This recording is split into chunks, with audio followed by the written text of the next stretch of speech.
Vishwakarma recording studio Sundar Chowk ढाका।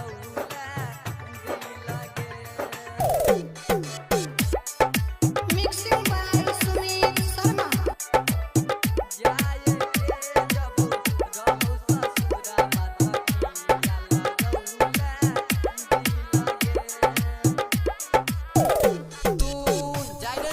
सपना हमार छोड़िया और कह दिला दुनिया अन्हार छोड़िया तू जाए दिला सपना हमार छोड़िया और कह दिला दुनिया अन्हार छोड़िया छोई का दिल ही दिला बात की लगे जाए के जब रहो ससुरा बात किया लगौला दिल लगे जाए के जब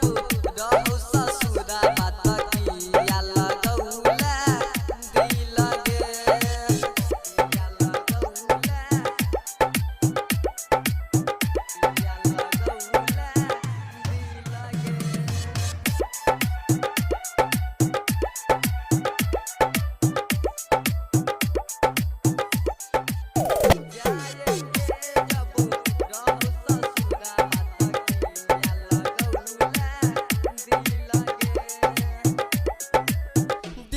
में हद घड़ी रखैत रहियो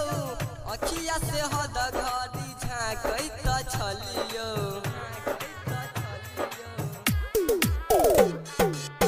दिलाबा में हद घड़ी रखैत छलियो अखिया से हद घड़ी झाँकैत छलियो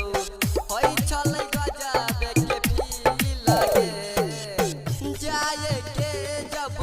रहो ससुरा बात किया लगौला दिल लगे जाए के जब रहो ससुरा बात किया लगौला दिल लगे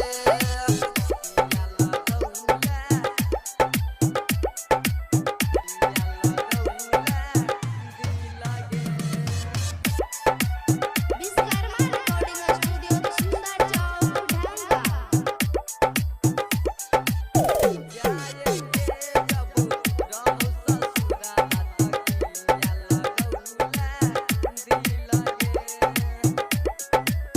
राइटर सुशील के मार देला जियते हमारा भुला देला मिथलेश के मिलते